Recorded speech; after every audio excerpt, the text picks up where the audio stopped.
Bien, el siguiente conferenciante, José Alba, es un experto en economía del medio ambiente, lleva muchos años trabajando en este tema, es una línea de investigación que ya lleva fructíferamente explotando durante bastantes años, y además tenemos la suerte de que es de Salas, con lo cual también es un valor añadido importante.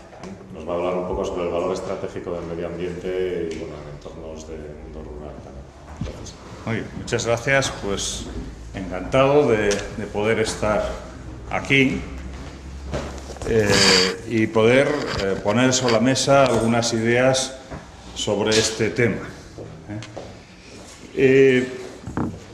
Realmente tenemos que mezclar casi una tormenta de ideas con la fijación de algunos conceptos. Sé que seguramente la presentación pues, es un poco más pesada que otras, menos gráfica, pero creo que es importante empezar fijando algunas cuestiones, ¿no? Casi siempre que voy a algún congreso, que me dicen algún título, una charla, yo trato de mezclar un poco todo, ¿no? Digo, bueno, ¿de qué se trata aquí, no?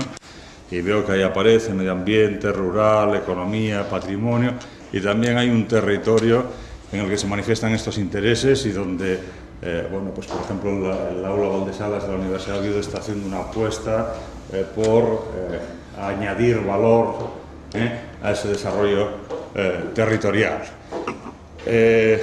Bueno, entremezclando todo eso, yo me planteo una serie de cuestiones a abordar, ¿no? Muy rápidamente, esto no es una clase, no es un tratado, pero sí que me gustaría llamar la atención sobre algunas cosas, y teniendo en cuenta que además hay aquí especialistas muy relevantes en los distintos campos. Pero para dar alguna respuesta tenemos que fijarnos en algo, de dónde partimos, ¿no? Y voy a tener que pagar royalties ya a Paul Samuelson por esta definición del del libro de economía más vendido del mundo. Paul Samuelson fue el primer premio Nobel de Economía y define así la ciencia económica, ¿no? Habla de la manera en que los hombres y la sociedad, haciendo uso o no del dinero, utilizan unos recursos productivos escasos para obtener distintos bienes y distribuirlos para su consumo, presente o futuro, entre las diversas personas y grupos que componen la sociedad. Bueno, la densidad de esta definición es inmensa. A mí no me gusta mucho la traducción del inglés, pero es la que existe en la versión castellana de su obra. Con lo cual, desde la más pura ortodoxia, tenemos que en economía se estudian cuestiones que tienen que ver con ese aprovechamiento de recursos, de los que hablaremos, pero estamos hablando de cómo obtenemos distintos bienes que se distribuyen para su consumo ahora o después, en el presente o en el futuro. Ese entrecomillado que hay ahí nos hace referencia a la sostenibilidad. Y después, seguramente, pues porque soy de estructura económica, pues una definición de alguien muy querido aquí en Asturias, en Cataluña y en todos los sitios, que es Fabián Estapé. Y a lo que hace referencia es a que la ciencia económica evoluciona.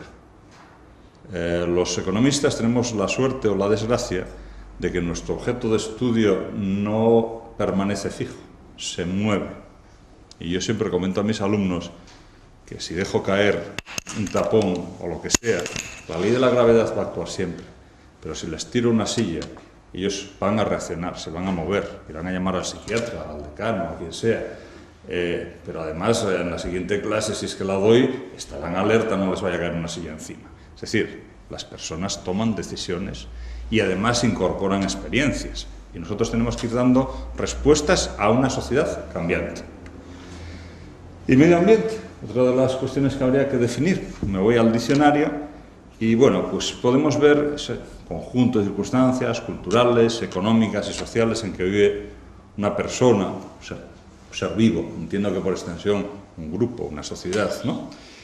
Sería quizás más adecuado. En definitiva, ¿qué tenemos ahí?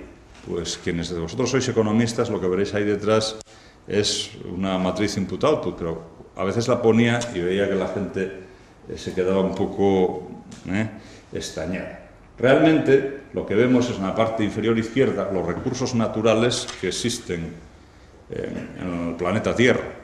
Tenemos agua dulce, tenemos recursos minerales, hay fauna piscícola en los océanos, de la que podemos servirnos para alimentarnos, tenemos la radiación solar. Hay un montón de elementos que constituyen recursos naturales y ambientales que tendríamos ahí en esa parte inferior izquierda, en ese color parduzco, ¿no?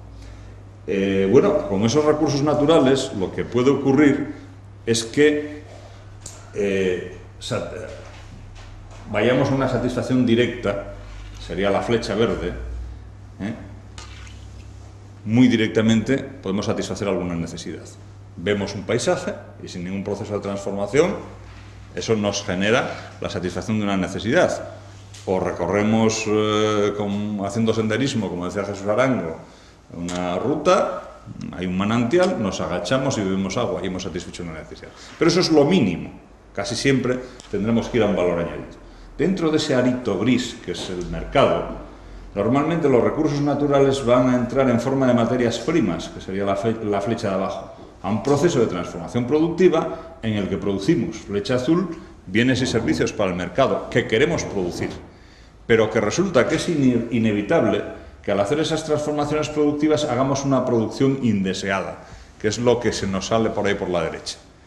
O sea que producimos lo que queremos y lo que no queremos. Y además hemos extraído materias primas de ese almacén que tenemos ahí en el planeta Tierra. Consecuentemente, ¿qué ocurre? Que esa producción indeseada nos viene a restar potencial a los recursos de nuestro planeta, porque dificulta, por ejemplo, la vida de determinadas especies que nos podrían venir bien y que ya no van a poder sobrevivir por las condiciones que hemos generado, o por la reducción de materias primas. En definitiva, hay un proceso de suma y de resta. Bueno, ahí tratamos de sintetizar un poco esa cuestión.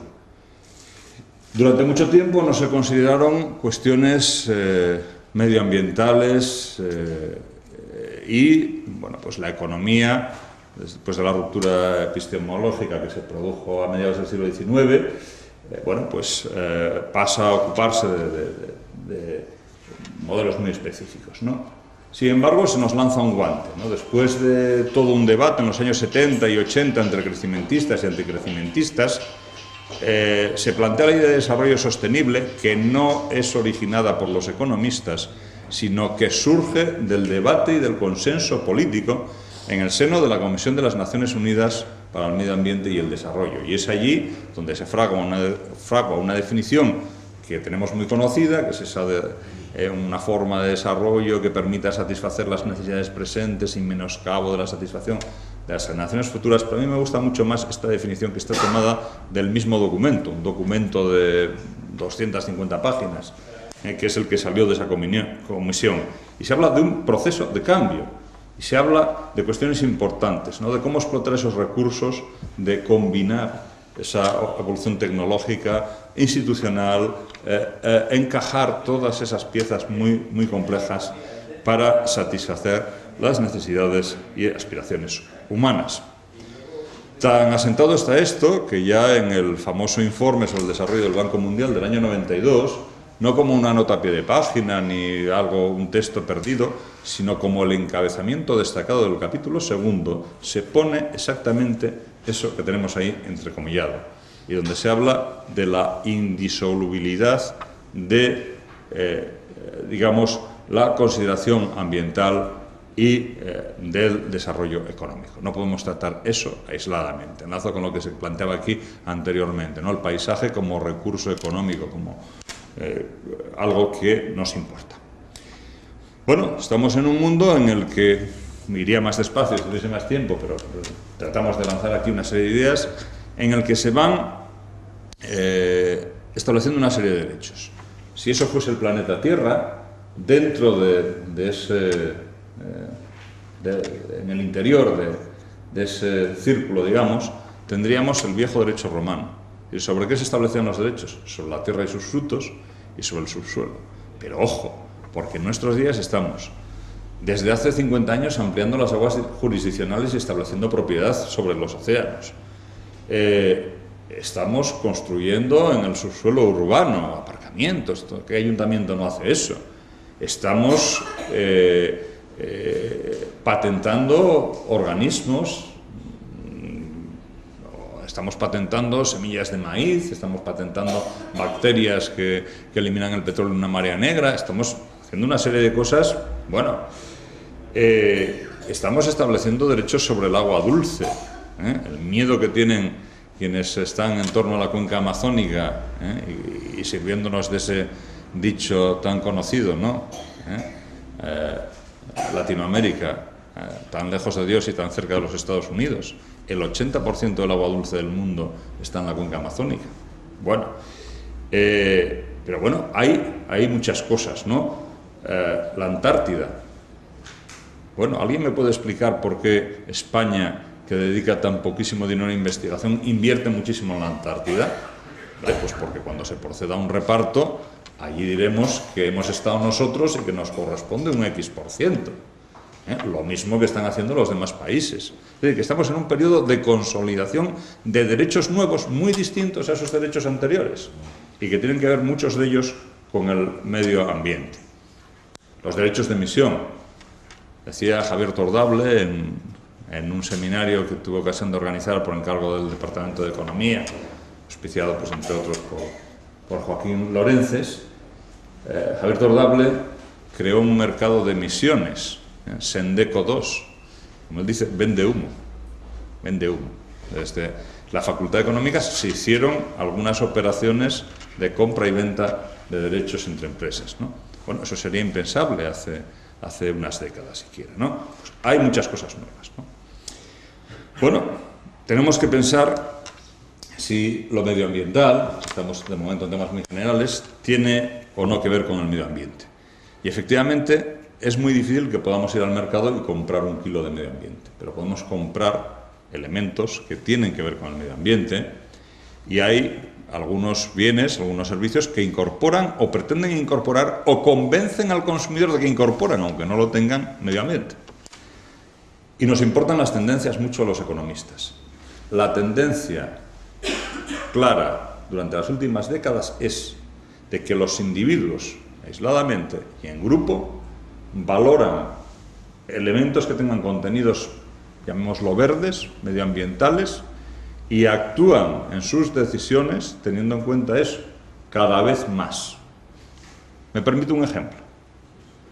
Hace unos años, no voy a entrar en discusiones de fútbol, pero el Real Madrid jugó la final de la Champions en Holanda. El aeropuerto al que podían llegar los vuelos charter tenía unas restricciones horarias para evitar la contaminación acústica. Podía funcionar, no recuerdo, pero pongamos entre las 8 de la mañana y las 10:30 de la noche o algo así. Pues las agencias de viajes españolas se empeñaban en que se permitiese aterrizar durante las noches, porque era mucho mejor para comerciar. Iban a vender muchos más paquetes, iban a conseguir mucho mayor rendimiento privado. Pero la ministra de Medio Ambiente de Holanda se negó. Dijo, si hay una norma es para cumplirla.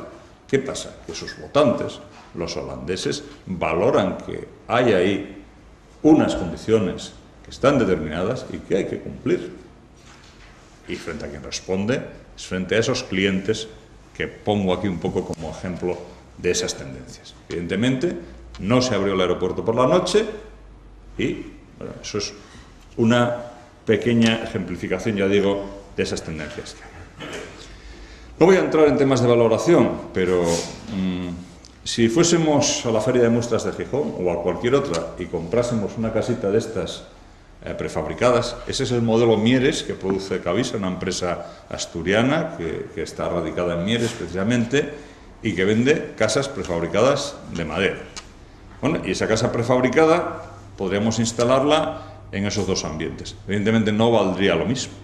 No valdría lo mismo esa casa dos casas exactamente iguales en su construcción, con sus huecos, con sus acabados, con incluso una cantidad de espacio alrededor exactamente igual, con la misma orientación.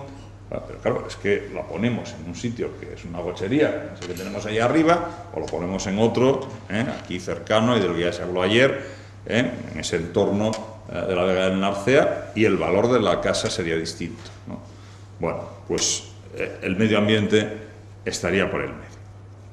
Pero muchas veces no tenemos en cuenta esas cuestiones. el fallecido profesor Peirce, hace unos 3 años, y lamentablemente, otros piensan que no, pero sin que le hayan dado el premio Nobel, lo mismo que ayer se hablaba de la primera mujer, ¿no? Es decir, a todos nos viene a la cabeza la profesora Robinson, que no sé por qué no tuvo el premio Nobel, hasta Milton Friedman lo dice. Bueno, David Peirce nos insiste mucho en esto. Si no computamos un coste, por defecto asignamos el coste cero. Mire, esto es muy importante, es no sé qué. ¿Tiene un valor económico determinado? ¿No tiene valor económico determinado? Podemos escribir toda la literatura, decir maravillas de lo importante que es, pero al final implícitamente lleva un coste cero. Cuestión fundamental que señala David Peirce. Y evidentemente no tiene un coste cero. En la costa vasca, si tenemos una empresa petrolera, pues eso distorsiona la posibilidad de aprovechamiento, por más que después hagamos ahí un pequeño recorrido turístico o veamos cuestiones relacionadas con la tradición industrial y demás, ¿no? O tenemos al pobre alcalde de Vandellós tratando de que la central pase a llamarse de otra manera porque afecta al turismo de su municipio. Vamos a ver, cualquiera que llegue allí y vea la playa y la central, pues por más que la llame usted diferente, verdaderamente pues es problemático, ¿no? Es decir, se nos introducen costes con cuestiones medioambientales. ¿Qué son los recursos naturales? Pues tenemos ahí distintas perspectivas, la más clásica de Romero y que no está en nada en contradicción con otra en la que me voy a fijar, que es la segunda y más próxima a los grupos con quien trabajo, independientemente de que, por ejemplo, Romero es el que utilizaba mucho tiempo del texto para algunas asignaturas. Hablo de recursos naturales en el sentido siguiente. Son naturales porque no se deben a la actividad humana, sino que los encontramos dados en la naturaleza, y son recursos porque tienen potencial para satisfacer necesidades. Si no tienen capacidad para que, aunque sea actuando sobre ellos, satisfagan las necesidades, no podemos hablar de recursos. Y cabe que haya que hacer esa transformación. Hay recursos ambientales, en los que no vamos a entrar en detalle, pero que sobre todo supondrían, por ejemplo, el paisaje, pues una posibilidad de consumo por mucha gente sin que disminuya básicamente el recurso. Pero no es esto un tema de economía medioambiental o de los recursos naturales y por lo tanto vamos a centrarnos en lo que más nos pueda interesar. Hay esas clasificaciones, claro. Lo principal que nos interesa de esto es simplemente el saber que hay recursos que nosotros podemos destruir y no volver a tener. Ese es el gran problema. Es decir, cuando usted pasa la frontera de decir, utilizo este recurso ahora, vamos a la definición de Samuelson, porque me interesa satisfacer unas necesidades ahora, tiene que ser consciente de que está renunciando a unos posibles usos futuros. Y si racionalmente pone eso en la balanza y dice, prefiero ese uso presente que los usos futuros, bien. Ahora, lo que tenemos es que saber tomar la decisión sobre unas bases firmes. Valor económico total, sobre el cual hay un librillo o un librazo, digo librillo por el tamaño, sobre el aprovechamiento del castaño, que se coordinó por parte del investigador Paco Muñoz Escalona, que aquí está hace ya años y donde nuestro común amigo Pablo Campos Palacín pues tiene un artículo, una colaboración sobre el valor económico total, siguiendo pues, también desarrollos de Peirce, ¿no? Y hablamos de distintos valores, valores de no uso, valor de opción.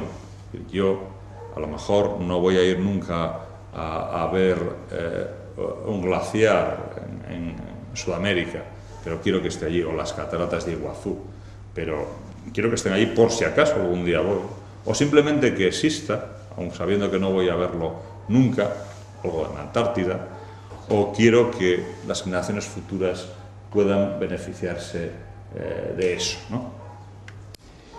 Realmente es difícil hablar del valor, porque el valor lo da la apreciación de las personas, encajadas en una cultura. Y hago referencia ahí a esas dimensiones, cantidad, calidad, tiempo y espacio. Esas dimensiones condicionan terriblemente el valor y cómo evoluciona el valor. Y hay que concebir el uso de los recursos en función de eso. Vamos a poner un ejemplito para que lo entendamos mejor. Cuando tenemos un recurso en gran cantidad, tendemos a valorarlo menos. La paradoja de los diamantes y del agua que tenían los clásicos. Nuestros recursos naturales abundantes en España valen relativamente menos que los de Alemania.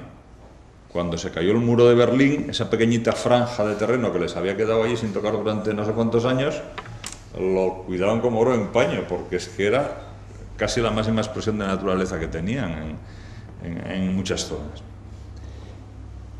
El paisaje asturiano o cántabro, que está menos afectado por la actividad industrial en general, tiene una mayor calidad y que puede competir.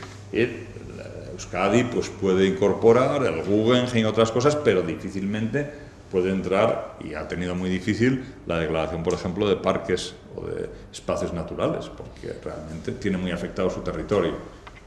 Un recurso de calidad, en principio, vale más que un recurso de menos calidad. Un territorio donde habita el oso, en principio, es más vendible que un territorio donde se han extinguido todas las especies interesantes. El tiempo, que sería la tercera de las dimensiones. El tiempo sintetiza muchos cambios, sintetiza cambios en la sociedad, sintetiza cambios en la tecnología. Los bosques de donde se obtenía el caucho eran muy apreciados cuando Ford inició su construcción masiva de automóviles y se necesitaba mucho caucho para hacer los neumáticos, pero ahora que tenemos productos sintéticos, el caucho ha visto muy reducido su valor. Un yacimiento petrolífero en el Atlántico Norte hace 50 años no valía nada porque era imposible de explotar, y sin embargo ahora vale mucho. O hace años podía valer en función de que alguien dijese: yo voy a hacerme con este yacimiento porque seguramente que la evolución tecnológica me permitirá algún día explotarlo, pero no porque se pudiera explotar entonces, ¿no? Ante una expectativa futura. Y después el espacio, ¿dónde tenemos un recurso?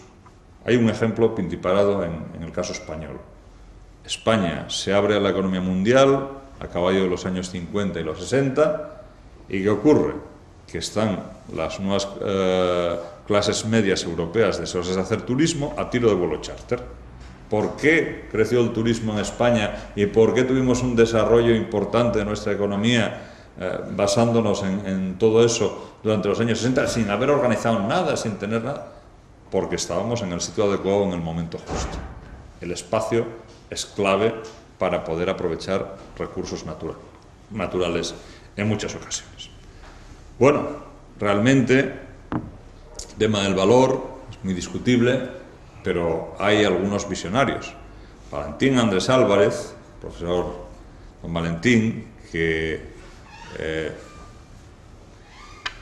tenía su palacio en Doriga,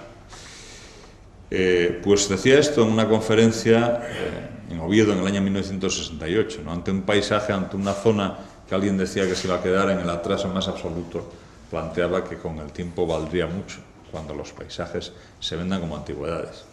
Comentaba en alguna ocasión con el profesor Velarde cómo parece ser que esto fue uno de los motivos centrales sobre los que versó su última lección en la Universidad Complutense. Yo la referencia que tengo es del libro de Sánchez Hormigo, en la que se recoge esa conferencia. Bueno, ¿qué es el medio ambiente? Para los individuos, para la sociedad, para quienes son los agentes que están continuamente decidiendo cómo se usa y qué pasa con el medio ambiente. Bueno, pues, claro, hay una cuestión que es ¿y qué entendemos por medio ambiente? ¿Y cómo percibe la gente lo que es medio ambiente? Y si yo me apoyo en el medio ambiente para potenciar, digamos, el desarrollo de algo, ¿convenzo a la sociedad de que efectivamente mi versión del medio ambiente o mi actividad en relación con el medio ambiente es la buena y no la de otro? Claro, aquí nos vamos a un problema central en economía. Quienes trabajan en temas de marketing, de diferenciación del producto, lo saben muy bien. Es el problema de la información asimétrica.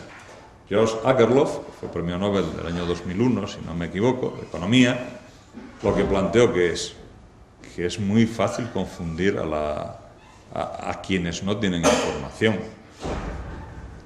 Es muy fácil que quien quiera hacer las cosas bien, por ejemplo, quien cuide el medio ambiente de verdad, pero no lo sepa transmitir adecuadamente a los consumidores, se vaya al traste, y quien haga poquitas cosas por el medio ambiente, pero convenza a la generalidad de los consumidores de que lo suyo es lo bueno y que efectivamente está siendo un adalid en la defensa del medio ambiente, sea el que se lleve el gato al agua. Claro, es un tema enormemente problemático, es un nudo central en todas estas cuestiones.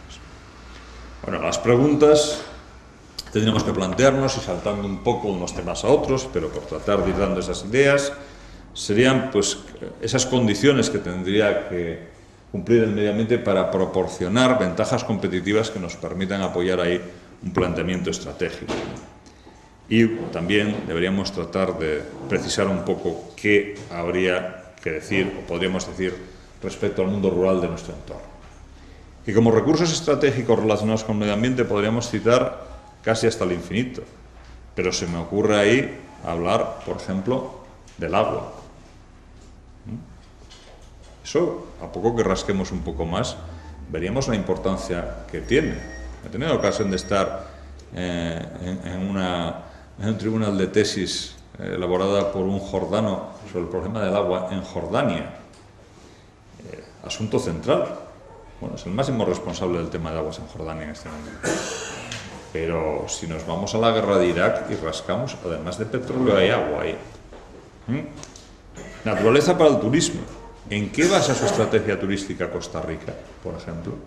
100% en tema medioambiental. 100%. Bueno, hay un montón de aspectos en los cuales podríamos entrar. Simplemente, por apuntar alguna cosa de la conferencia reciente, el secretario de Ambiente y Desarrollo Sustentable de la Nación Argentina se refería al agua diciendo que el reconocimiento internacional del recurso hídrico como valor estratégico genera la preocupación de todos los que estamos aquí reunidos en este foro. Pero estratégicamente también nos hemos apoyado en el medio ambiente aquí en Asturias. Ese lema, ese eslogan, como queramos llamar, que surge en la primera mitad de los 80, bajo los auspicios del gobierno de Pedro de Silva, siendo consejero el señor Piñera, está ahí y no hay quien lo quite.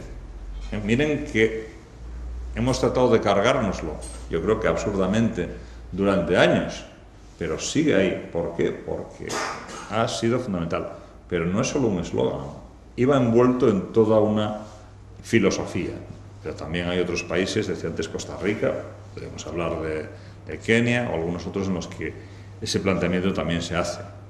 O mismamente en la ONUDI, la Organización de las Naciones Unidas para el Desarrollo Industrial, se plantean cuestiones sobre industria verde, por ejemplo, pues esta de todavía el mes pasado en Asia. Hay empresas que tienen estrategias verdes. La primera que se nos viene a la cabeza en España es Iberdrola. Iberdrola ha sabido comunicar muy bien la idea de que es una empresa que apuesta por lo verde. Bueno, seguramente los clientes de Iberdrola no se han pasado por la central térmica de Lada, pero Iberdrola sí que ha puesto el medio ambiente como pilar fundamental en sus estrategias.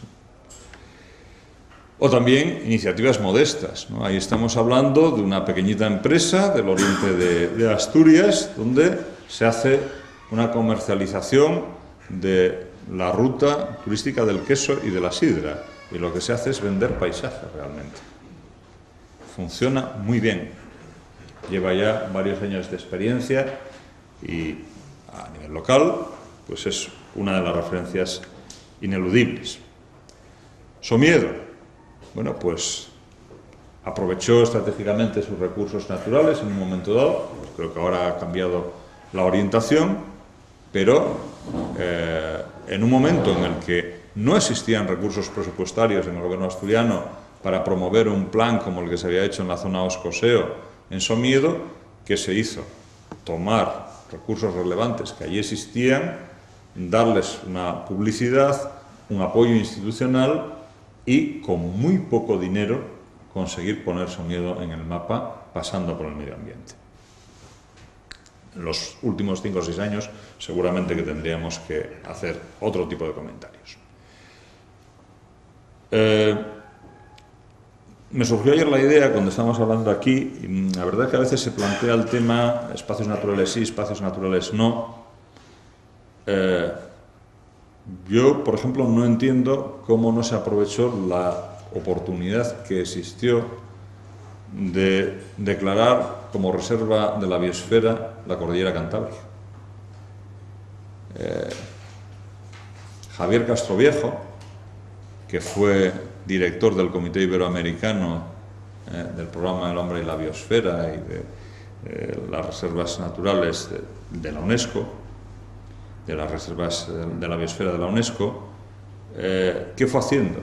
Pues a lo largo de los años fue propiciando la declaración de reservas en toda la cordillera Cantábrica, con una visión estratégica, aunque sea biólogo. Ya, claro, si vamos a la UNESCO y decimos que queremos declarar una reserva de la biosfera de 300 kilómetros en Europa, nos dicen que estamos locos. ¿Y qué fue haciendo? Fue poniendo las piezas del puzzle. Y cuando estaban todas puestas, y cuando hay un continuo desde Galicia hasta pasar Cantabria por el este, y podríamos decir lo que él quería, que, hombre, ahora que está todo el puzzle construido, realmente tenemos aquí una docena de reservas de la biosfera que se tocan unas con otras, vamos a llamarlo Reserva Gran Cantábrica, la UNESCO aceptaba. Oiga, pues algún gobierno, entre ellos el de Asturias, se negó. ¿Cuál es la cuestión estratégica? Hombre, yo creo que la cuestión estratégica fue lo que siempre se plantea cuando se habla de una elevación de los ámbitos de decisión. Y si yo pinto menos ahí, mis parques naturales están por debajo de mí y mando yo en ellos. Y eso que se llaman reservas de la biosfera, pues a lo mejor me hace perder algún que otro grado de libertad. Realmente la elasticidad de la figura es enorme. Hemos perdido, creo que para siempre, la ocasión de tener la mayor reserva natural de Europa y poder decirle a un turista alemán que entra por el aeropuerto de Bilbao y sale por el de Santiago, que visita un par de parques naturales de montaña y que tiene unas alternativas de diversidad en la ría de Villaviciosa o en el Románico de Palencia. O al revés, que entra por el aeropuerto de Santiago y se marcha por el de Santander con un coche de alquiler.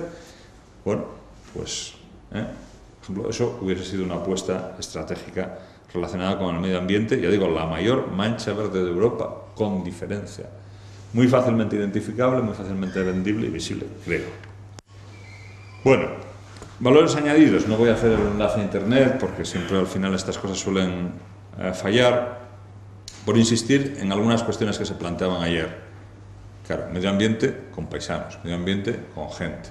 Y aquí simplemente pues hago referencia a un artículo de este verano, recogido en Hostel Tour por Xavier Canales, y donde me cita y en referencia a una conversación que habíamos tenido en Baleares en su día, y evidentemente el abandonar el medio no significa recuperación de la naturaleza o mayor calidad ambiental.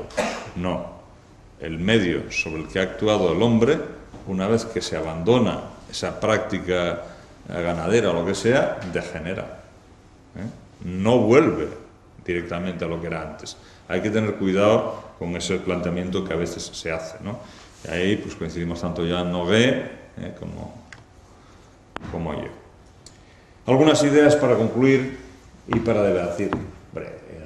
El bien medio ambiente no sería entendible, un fallo independientemente. Tenemos que propiciar esa visión integrada. Por definición, el medio ambiente está en referencia a los individuos, a la sociedad. No cabe considerarlo de forma aislada. Cabe que constituya un punto de apoyo, pero depende de cómo pongamos la palanca, ¿no?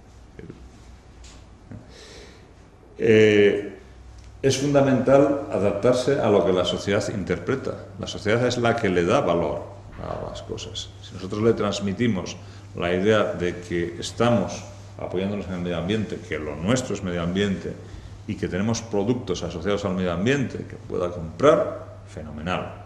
Si nos quedamos en cuestiones poéticas o legales, difícilmente vamos a progresar nada. Y después, esto último, pues está muy relacionado con la idea del coste de oportunidad. Es decir, claro, lo que no cabe es ese todo, ¿no? Es decir, bueno, aquí hacemos de todo, pero si hay una opción estratégica en un momento dado por el medio ambiente, en una zona, pues tendrá que apostarse por eso y no por otras cuestiones, ¿no? Hombre, hay unos grados de tolerancia, pero alguien que pueda, como Costa Rica, por ejemplo, ver que tiene ahí una oportunidad, apuesta por ello y se lanza, pero no cabe que esté en un juego de confusión continua. Asturias ya se traslució ayer, se planteó hace décadas como decir un centro machacado industrialmente y urbanizado y demás, y unas salas donde perviven una serie de valores, entre ellos medioambientales, interesantes. Esto caló, se ha consolidado, la gente ha aceptado esa idea, a veces incluso en contra de lo que puede ver, pero tiene una predisposición a seguir en esa idea.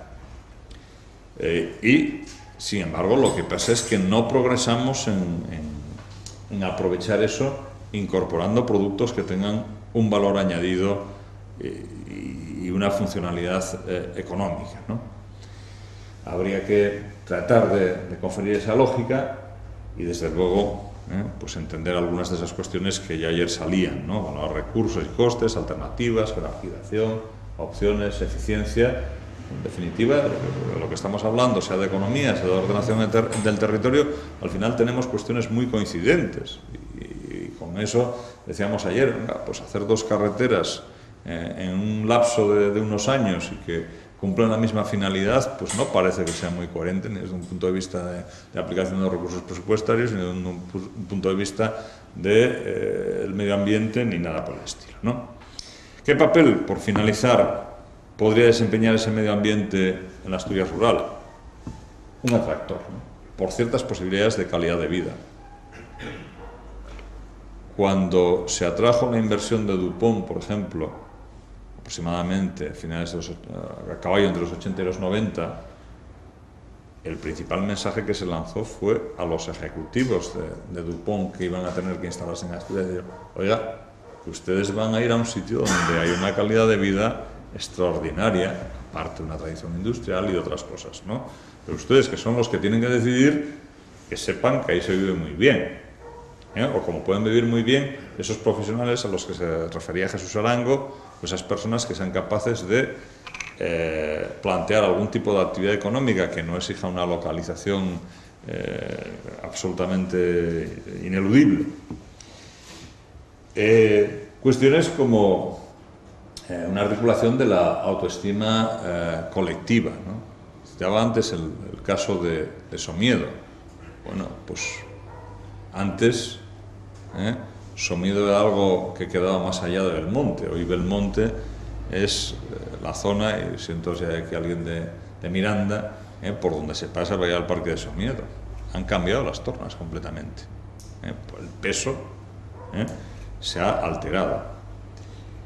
Puede ser una fuente de insoporte para la comercialización de productos.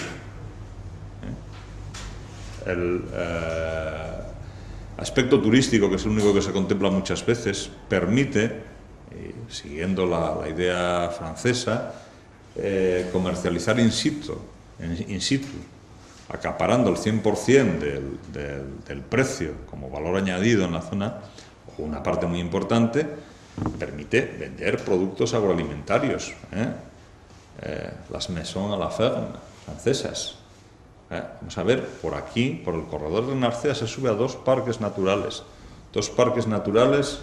que pueden tener al cabo del año unas visitas superiores a 200.000 personas. Y es verdad que no todas entran por esta parte, ¿no? Pues a lo mejor tenemos una plantación de maíz en la Vega del Narcea que puede visitar la gente dentro de algo comercializado turísticamente, y al final se marcha con su bolsita de cecina loncheada o con su chorizo de vaca o con su producto que está relacionado con la zona, que puede ver en Somiedo un molino pisón auténtico, puede ver el cebadero de ganado donde se utilicen ese tipo de productos, y vamos a entrar en unos costes más altos, pero es que ahí nos va a ser muy difícil entrar a reducir costes respecto a Argentina o respecto a China o respecto a otros países. Y a lo mejor ese visitante que se marcha con ese producto, pues claro, está llevándose un producto que no podemos producir en gran escala. Bueno, pues si es que no lo vamos a distribuir en Australia, lo vamos a vender in situ, mejor, porque tenemos toda la cadena de valor ahí en ese precio que cobramos, ¿no? Bueno, también puede quedarse en nada. Bueno, espero no haber sido excesivamente rápido y haber saltado demasiado de unos temas a otros. Hay ahí alguna oportunidad, pero que hay que trabajar muy bien y que hay que articular muy bien, conociendo cuáles son las potencialidades, cuáles son los puntos fuertes en cada zona. Esta los tiene, y la cuestión está en saber si la decisión estratégica va por ahí, encajando, y no insisto en lo que ayer se comentaba, con algunas cuestiones como son las relacionadas con el desacoplamiento de las ayudas con la producción, la PAC. La Ronda Uruguay nos ha obligado a que vayamos poniendo calendario al cese de las ayudas directas a la producción, y sin embargo lo que se nos abre es la caja verde de la Organización Mundial de Comercio, en la que sí podemos encajar también, pero ojo, no solo por eso, algún tipo de cuestiones medioambientales. Ir al medio ambiente por las ayudas no tiene sentido. Ir al medio ambiente por poder disfrazar bajo algún tipo de fondos medioambientales lo que antes eran ayudas a la producción no tiene sentido. Ahora, si de paso que tenemos algún tipo de planteamiento medioambiental coherente enlazado con la economía, podemos encajar eso otro, pues bienvenido sea, pero no tiene que ser el elemento determinante. Muchas gracias.